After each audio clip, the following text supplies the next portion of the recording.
మన జీవితం మన చేతుల్లోనే ఉంటుంది. మన తలరాతను రాసుకునేది మనమే.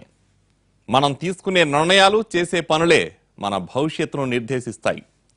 నలుగురితో కలిసిపోతూ మంచిగా ఉండే వాళ్ళ జీవితం సాఫీగా సాగిపోతుంది. అలా కాకుండా వివాదాలు, గొడవల్లో తలదూర్చితే మనశ్శాంతి పోవడమే కాదు, జీవితం కూడా అల్లకల్లోలమవుతుంది. ఓ యువతి విషయంలో జరిగిన విపత్కర పరిస్థితులు ఎలాంటి అనర్థాలు తెచ్చాయన్నదే ఇవాల్టి ఎపిసోడ్.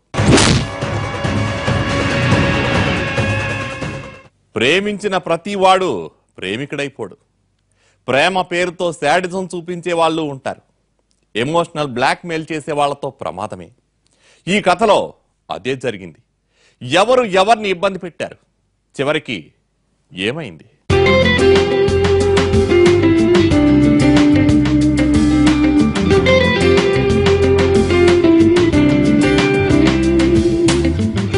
ఈ కుందనపు బొమ్మ పేరు అర్షిత. డిగ్రీ సెకండ్ ఇయర్ చదువుతోంది. అర్షిత వెనుక నీడలా వస్తున్న ఇతను ప్రశాంత్. ఇదివరకు ఉద్యోగం చేసేవాడు. ఇప్పుడు ప్రేమ పేరుతో ఈమె వెంట పడడమే పనిగా పెట్టుకున్నాడు.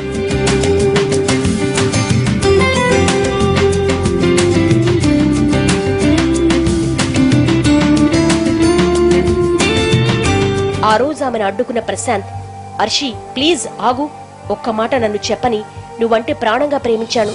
సడన్ గా నాతో మాట్లాడటం మానేశావు. నువ్వు కాదంటే ఈ క్షణమే చస్తాను, ఏ చెట్టుకు ఉరేసుకుంటాను, ఆ తర్వాత నీ ఇష్టం అన్నాడు. అర్షిత షాక్ అయింది. ఏం చెయ్యాలో ఏం మాట్లాడాలో అర్థం కాలేదు. ప్రేమను ఒప్పుకుంటే ఓ తంట, కాదంటే సూసైడ్ చేసుకుంటాడేమోనని అదో టెన్షన్.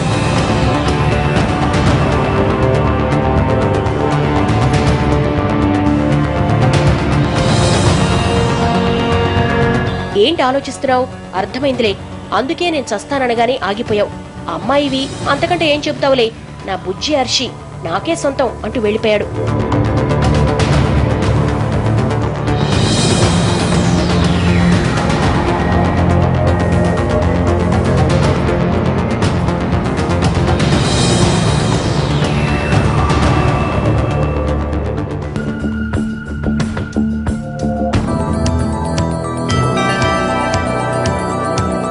మూడు నెలల కిందటి వరకు అర్షిత ప్రశాంత్ ప్రేమించుకున్నారు.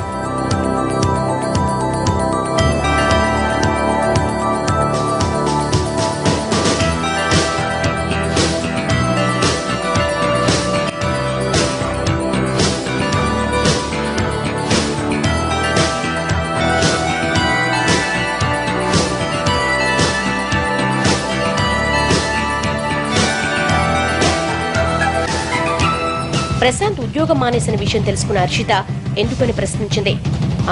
ఇది కాకపోతే ఇంకోట్లే అంటూ లైట్ తీసుకున్నాడు.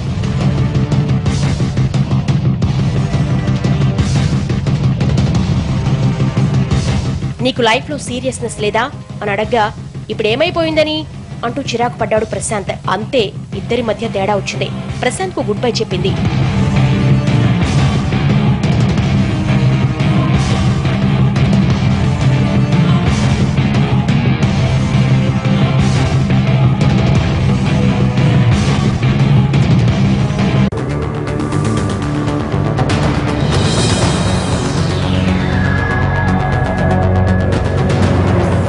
ఇంట్లో చెబితే ఎక్కడ తన చదువు మాన్పిచ్చేస్తారోనని భయపడేది అర్షిత.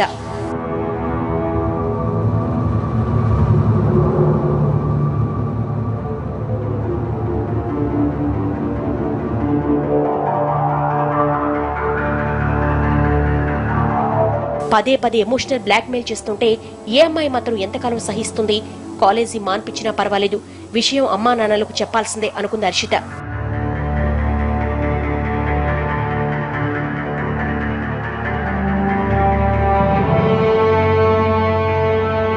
నాన్న, ప్రేమ పేరుతో ఓ అబ్బాయి నా వెంట పడుతున్నాడు అని తండ్రి ఇంద్రారెడ్డికి చెప్పింది. పెద్ద ఆయనకు గుండెపై బండరాయి పడినట్లు అనిపించింది. ఏ తండ్రి వినకూడని డైలాగ్ తాను వినాల్సి వచ్చిందే అనుకుంటూ విచారంలో పడిపోయాడు.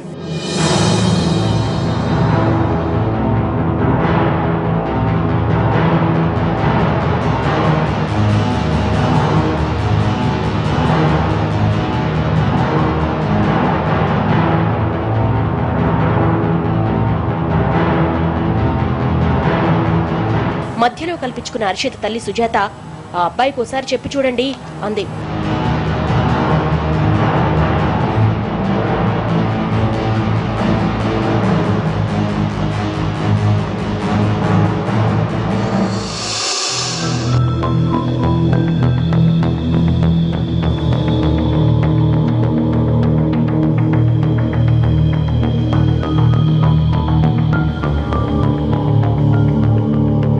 పెళ్లిడికొచ్చిన కూతురు విషయం నలుగురికి తెలియడం మంచిది కాదు అనుకున్న ఇంద్రారెడ్డి ప్రశాంత్కు మంచి చెడు చెప్పాడు.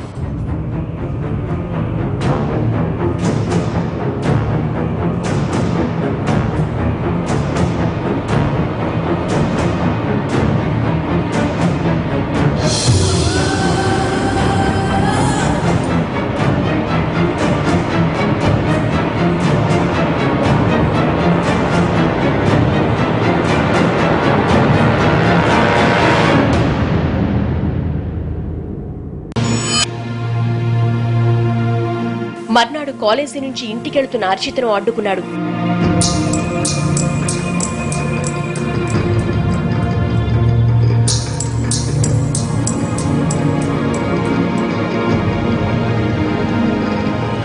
నా ప్రేమను నువ్వు అర్థం చేసుకోవట్లేదు కదూ, నీకోసం చచ్చిపోతాను, అది నువ్వు చూడాలి, నేను చచ్చాక నువ్వు హ్యాపీగా ఉండు గాని అంటూ పాయిజన్ బాటిల్ బయటకు తీశాడు.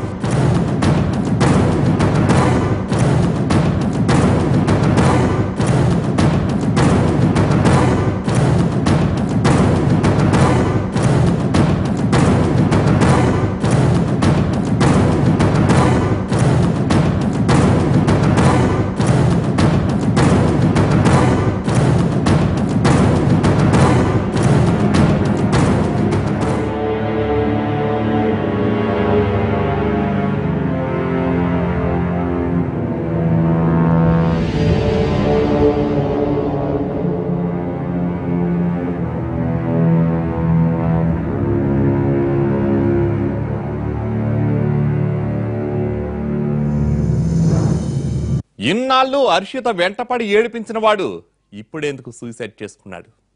ఆమె కోసం ప్రాణాలు కూడా లెక్క చేయలేదంటే అతనిది నిజమైన ప్రేమే అనుకోవాలి.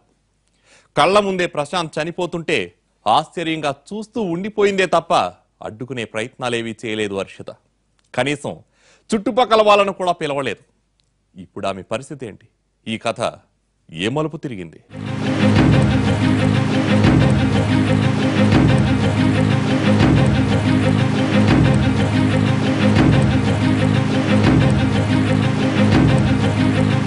ఏంటి ఆ బాటిల్లోది?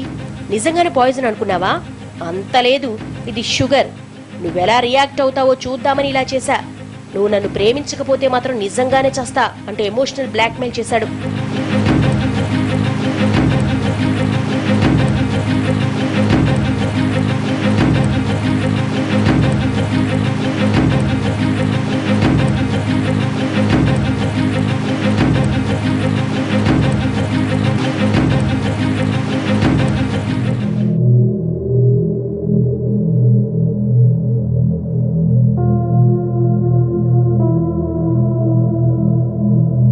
ఆ పాయిజన్ ఎపిసోడ్ ఇంట్లో చెప్పి కన్నీళ్లు పెట్టింది హర్షిత.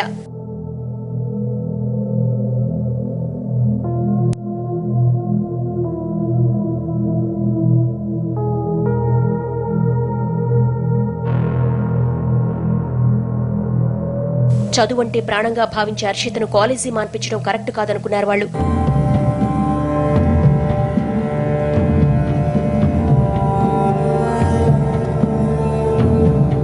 ఆ ప్రశాంత్ పీడ వదిలిపోవాలంటే ఆమెకు పెళ్లి చేసేయడమే కరెక్ట్ అనుకున్నారు. పెళ్లి తర్వాత కూడా కాలేజీకి పంపించాలనుకున్నారు. బావ వినోద్ తో హర్షిత పెళ్లి జరిగిపోయింది. హర్షితకు పెళ్లైన నెల తర్వాత ప్రశాంత్ను ఎవరో దారుణంగా హతమార్చారు.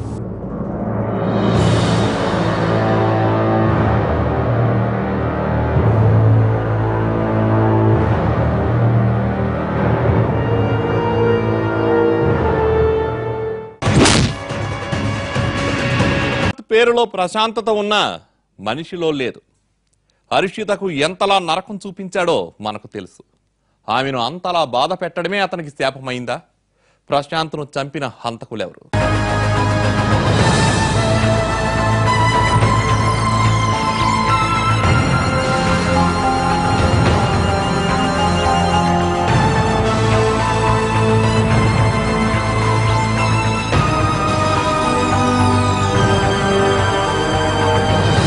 ఊరి చివర ఓ యువకుడి డెడ్ బాడీ ఉందని తెలియడంతో పోలీసులు ఎంటర్ అయ్యారు.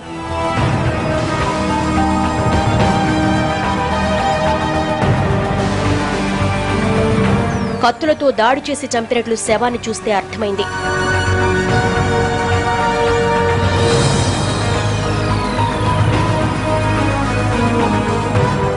చనిపోయిందెవరో తెలుసుకోవడం కోసం డెడ్ బాడీని చెక్ చేయగా ప్రశాంత్ దగ్గర ఏమీ లేవు. కనీసం మొబైల్ కూడా లేకపోవడంతో ఆ శవం ఎవరిదో తేలలేదు.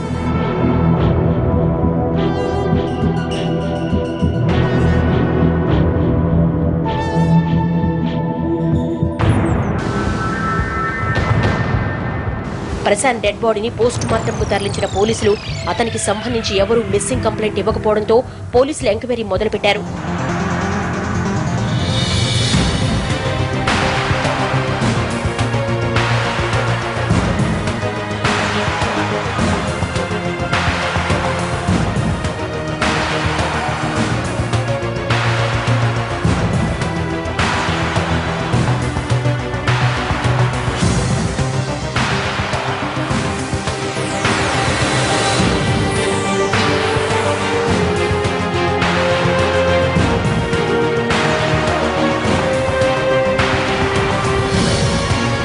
పోలీసుల ప్రయత్నం ఫలించింది.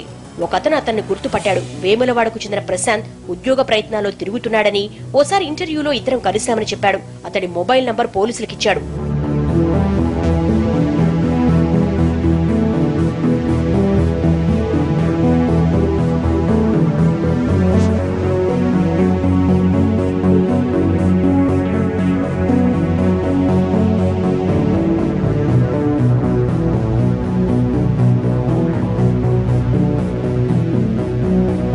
మొబైల్ నంబర్ ఆధారంగా ప్రశాంత్ ఏ ఏరియాల్లో తిరిగేవాడో పోలీసులు తెలుసుకున్నారు. ఆ ఏరియాలో సీసీటీవీ ఫుటేజ్ పరిశీలించారు.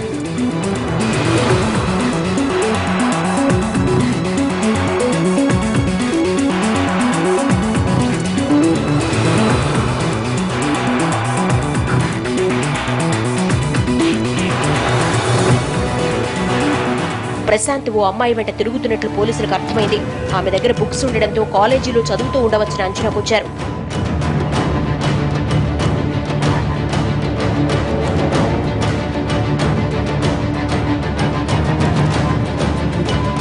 ఆ ఏరియాలో ఉన్న కాలేజీలో ఎంక్వైరీ చేశారు.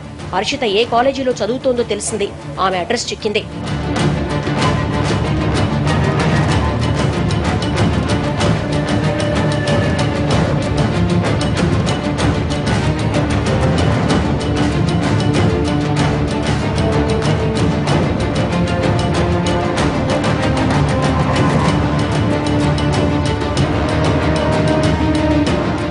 హర్షిత తల్లిదండ్రుల ఇంటికి వెళ్లిన పోలీసులు ఇతను మీకు తెలుసా అని ఎస్ఐ అడగగానే తెలీదండి, ఇతనెప్పుడు మేం చూడలేదు అన్నాడతను. ఓహో, తెలియకుండానే చంపేశారన్నమాట అన్నాడు ఎస్ఐ. మేం చంపడమేంటి, మాకేం తెలీదు. అవును, మీరు చంపలేదు, కానీ ఆ కత్తులపై మీ వేలిముద్రలే ఉన్నాయి. చిత్రమే కదా, నాటకాలాడుతున్నారా? నిజం చెప్తారా? స్టేషన్ కి తీసుకెళ్లి 4 తగిలించమంటారా అన్నాడు ఎస్ఐ.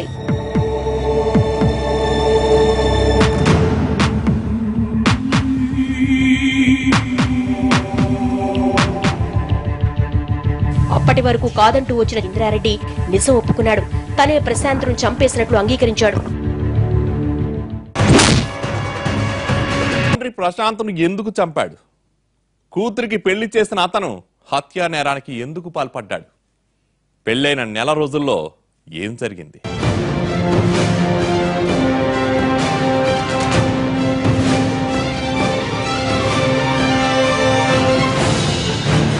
హర్షిత పెళ్లైన తర్వాత కూడా ప్రశాంత్ ఆమెను వదల్లేదు. రావణుడికి తనకి తేడా లేదనిపించాడు. మనం మళ్లీ పెళ్లి చేసుకుందాం అంటూ వెంటపడేవాడు.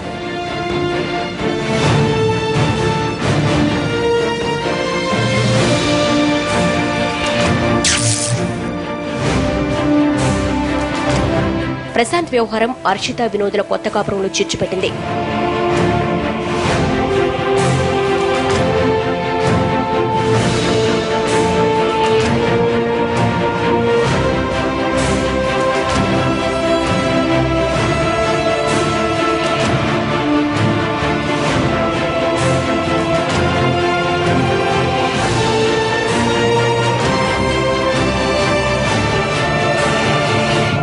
పెళ్లైన నిన్ను వదలట్లేదంటే అతను నిన్ను అంతలా ఎందుకు ప్రేమిస్తున్నాడు అంటూ వినోద్ అడిగే ప్రశ్నలకు హర్షిత దగ్గర సమాధానాలు ఉండేవి కావు. ఆమె ఏం చెప్పినా నమ్మే పరిస్థితులు వాళ్ళ మధ్య లేవు.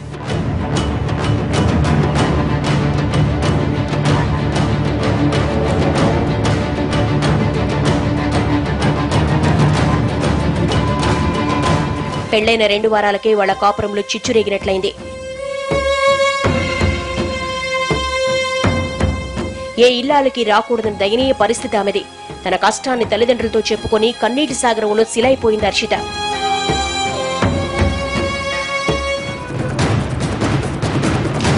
కూతురి కాపురం నిలబెట్టేందుకు ప్రశాంత్కు మరోసారి చెప్పి చూడాలనుకున్నాడు ఇంద్రారెడ్డి. బంధువుతో వెళ్లి ఈసారి కాస్త గట్టిగానే వార్నింగ్ ఇచ్చాడు.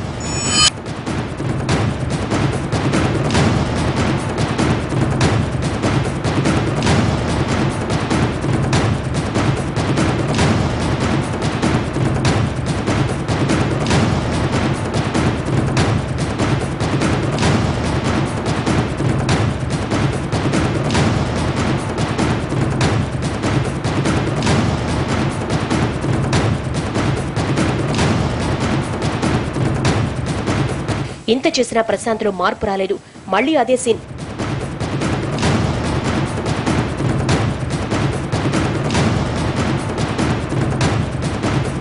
ఈ ప్రపంచం కాదన్నా పర్వాలేదు, మనం పెళ్లి చేసుకుందాం, లేదంటే ఏ రైలు పట్టాలపైన సూసైడ్ చేసుకుంటా, నా చావుకు నువ్వే కారణమని సూసైడ్ నోట్ రాస్తా అని బెదిరించాడు. అప్పటికే హర్షిత్ అతని మాట వినకపోవడంతో మనమిద్దరం పార్కులకు పబ్బులకు తిరిగామని నీ భర్తతో చెబుతా, అప్పుడు తనే నిన్ను వదిలేస్తాడు, నాకు లైన్ క్లియర్ అయిపోతుంది అంటూ బ్లాక్మెయిల్ చేశాడు.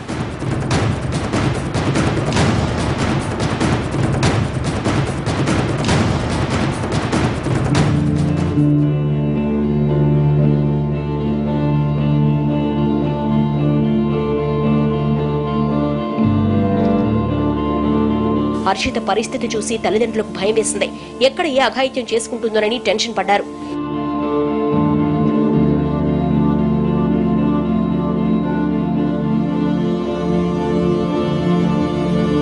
ఎలాగైనా సరే ప్రశాంత్ పీడ వదిలించుకోవాల్సిందే అనుకున్న ఇంద్రారెడ్డి అతన్ని చంపేందుకు బంధువులతో కలిసి స్కెచ్ చేశాడు.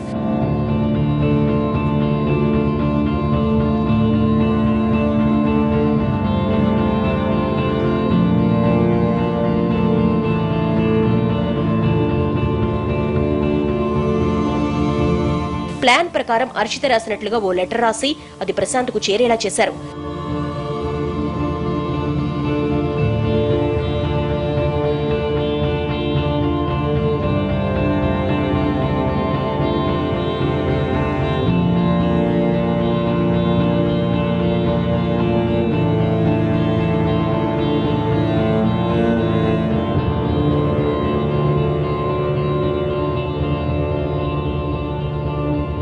నీతో పర్సనల్ గా మాట్లాడాలి అంటూ ఎక్కడికి రావాలో రాసుంది ఆ లెటర్లో. అది చదివిన ప్రశాంత్ ఖుషి అయిపోయాడు. తన పంతం నెగ్గిందని సంబరపడ్డాడు. వెంటనే ఒంటరిగా స్పాట్ కు వెళ్లాడు ప్రశాంత్.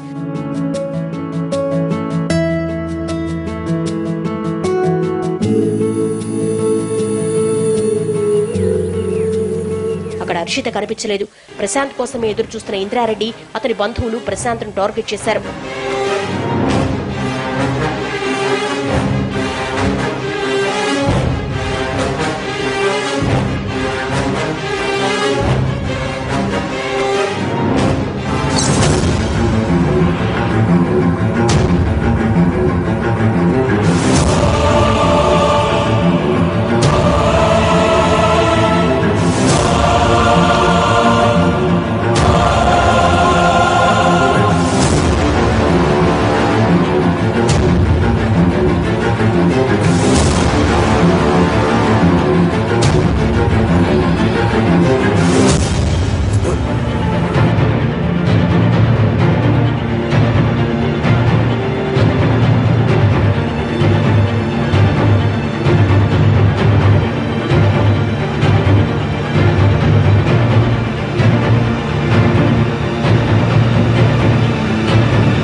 ప్రాణాలు పోగొట్టుకున్నాడు ప్రశాంత్.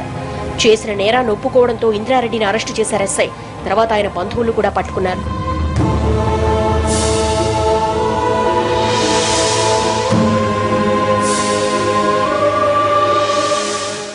చట్టం చేయాల్సిన పనిని మనం చేయకూడదు.